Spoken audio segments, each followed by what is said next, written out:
بسم اللہ الرحمن الرحیم۔ السلام علیکم معزز ناظرین، آپ سے ایک چھوٹی سی ریکویسٹ ہے کہ ویڈیو کو ضرور اینڈ تک دیکھیں۔ ہم اتنی محنت سے آپ کے لیے ایسے اسپیشل سٹوریز بناتے ہیں اور چینل کو ضرور سبسکرائب کیجیے گا، شکریہ۔ میری بھابھی لاکھوں کا جہیز لے کر آئی تھی۔ میری امی تو اس کی بلائیں لیتی نہ تھکتی تھی، کیونکہ بھابھی کے گھر والوں نے امی کی ایک ایک ڈیمانڈ پوری کی تھی۔ ہر چیز ایک سے بڑھ کر ایک تھی۔ امی نے اپنے تمام محلے والوں کو ایک ایک چیز کھول کر دکھائی تھی، تاکہ لوگ کہیں واہ، جہیز تو اصل میں آمنہ کی بہو لائی ہے۔ ہم سب بے انتہا خوش تھے، کیونکہ ہماری جان پرانے برتنوں اور فرنیچر سے چھوٹنے والی تھی۔ صبح میں اٹھی تو سوچا کہ آج ناشتہ بھابھی کے لائے گئے برتنوں میں ہی سرو کروں گی۔ میں نے خوشی خوشی ناشتہ بنایا، مگر جب برتن لینے آئی تو استعمال کی ہر چیز پڑی تھی۔ مجھے بھابھی کے جہیز سے ناشتے والا برتنوں کا ڈبہ غائب تھا۔ میں بھاگ کر امی کے پاس آئی تو وہ بھی بہت پریشان ہو گئی۔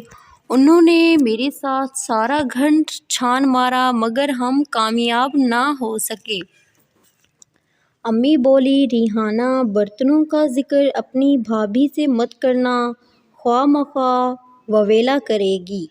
اس دن تو ہم نے یہ بات بھابھی سے چھپا لی، مگر ہر رات ہی بھابھی کے جہیز کے سامان سے کوئی نہ کوئی چیز گم ہو جاتی تھی۔ امی نے بھابھی سے بات کرنے سے منع کیا تھا، مگر انہوں نے بھائی کو اپنے پاس بلایا اور بولی، ہمایوں، تم تو جانتے ہی ہو کہ تمہاری بیوی لاکھوں کا جہیز لے کر آئی ہے۔ مجھے بہت خوف ہے کہ کہیں کوئی ڈاکو ہی نہ آ جائے، اس لیے ایسا کرو، کوئی چوکی دار رکھوا دو، کم سے کم مجھے چین سے نیند تو آ جایا کرے گی۔ بھائی ایک ہی دم آگ بگولا ہو گئے۔ وہ بولے، امی، آپ کو کس نے کہا تھا کہ ان غریب لوگوں سے اتنا جہیز لے لیں؟ ان کے ساتھ ساتھ آپ کی اپنی نیند بھی حرام ہو جائے۔ کہیں نہیں جاتا، یہ سامان یہیں پڑا رہ جائے گا، نہیں آتا کوئی ڈاکو۔ امی روحانی ہو گئی اور بولی، ہمایوں، تمہاری بیوی کے جہیز سے آدھی چیزیں تو پہلے ہی غائب ہو چکی ہیں۔ بھائی ایک دم ہی غصے میں آ گئے اور بولے، میری شادی کو ابھی جمعہ 8 دن ہوئے نہیں تو کہاں جا سکتا ہے نیلم کا سارا سامان؟ اب بڑی صورتحال عجیب بن چکی تھی۔ امی کو ہر وقت بھابھی کے جہیز کی فکر ستاتی رہتی۔ یوں کہنا زیادہ مناسب ہوگا کہ بھابھی کے جہیز کا سامان امی کے گلے کی ہڈی بن چکا تھا۔ پہلے پہل تو چھوٹے موٹے برتن اور دیگر استعمال کی چیزیں غائب ہوتی رہی، مگر کل رات تو بھابھی کی واشنگ مشین ہی غائب ہو چکی تھی۔ ابھی تک تو ہم نے اسے کھول کر دیکھا بھی نہیں تھا۔ سلسلہ یہیں پر رکا نہیں تھا، اگلی رات ہمارے گھر سے فریج بھی غائب ہو چکا تھا۔ مگر حیرت کی بات یہ تھی کہ ہم میں سے کسی کو بھی اس بات کا علم نہ ہو سکا تھا۔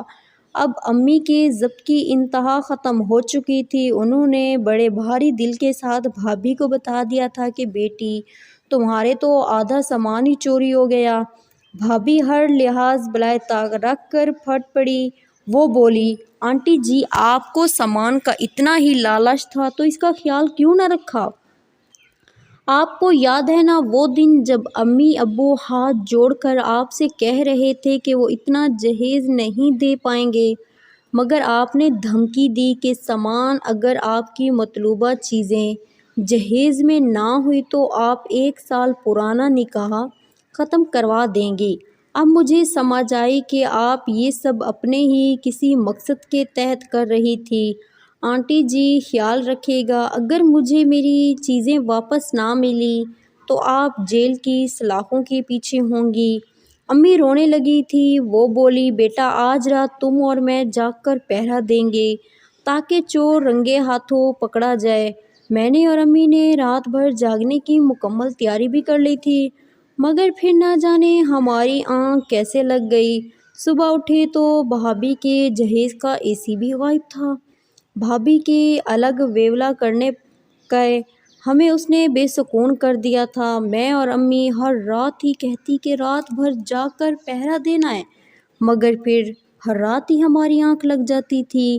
ایک رات امی کے لیے کھانا کمرے میں لائی تو وہ پھوٹ پھوٹ کر رونے لگی اور بولی میں نے بہت بڑا عذاب اپنے گلے میں ڈال لیا، کاش میں اتنا لالچ کر کے جہیز نہ لیتی، کم از کم اب سکون تو ہوتا میری زندگی میں ان کو دلاسا دیتی۔ کھانا یوں ہی پڑا ٹھنڈا ٹھنڈا ہو گیا، ہم دونوں نے ہی نہ کھایا، اسی لیے آج رات ہمیں نیند بھی نہیں آ رہی تھی۔ ابھی تھوڑی ہی دیر گزری تھی کہ باہر سے کھٹک کی آواز آنے لگی۔ امی بولی چور آ گیا۔ ہم بھاگ کر باہر نکلے تو سامنے ہی بھائی اور بھابھی کھڑے تھے۔ ان کے پاس کوکنگ رینج تھا جسے وہ دھکا لگا کر باہر لے جا رہے تھے۔ ہم دونوں تو سکتے میں ہی آ گئے تھے۔ امی بولی یہ سب کیا ہو رہا ہے؟ بھابھی بولی آنٹی جی آپ کو جہیز لینے کا بہت شوق تھا، وہ میں لے آئی تھی، اب مجھے اپنے والدین کے سر سے قرضہ بھی تو اتارنا ہے نا، اس لیے میں اپنے شوہر کی اجازت لے کر جہیز کی ہر چیز بیچ بیچ کر اپنے والدین کا قرض ادا کر رہی ہوں۔ ہمارے گھر سے جتنی بھی چیزیں چوری ہوئی ہیں وہ میں نے ہی اٹھائی ہیں۔ امی بھابھی کی باتیں سن کر رونے لگی اور اللہ کا شکر ادا کرنے لگی کہ اس نے انہیں بڑی مشکل سے بچا لیا تھا۔ امی نے بھابھی سے اپنے لالچ کی معافی مانگ لی تھی، بھابھی نے بھی بدتمیزی کے لیے معذرت کر لی تھی۔ امی نے بھابھی کا سارا جہیز لوٹا دیا تھا، اب وہ چین کی نیند سونے لگی تھی۔ لالچ اور زیادہ کی خواہش ہم سے ہمارا سکون بھی چھین لیتی ہے۔ اس طرح کی مزید اچھی کہانیاں دیکھنے کے لیے میری آپ سے گزارش ہے کہ پلیز ہمارے چینل زبردست اردو سٹوری کو جلدی سے سبسکرائب کر دیں۔ ویڈیو اچھی لگے تو ویڈیو کو لائک کر دیں۔ شکریہ۔ دوسری ویڈیو تک کے لیے اللہ حافظ۔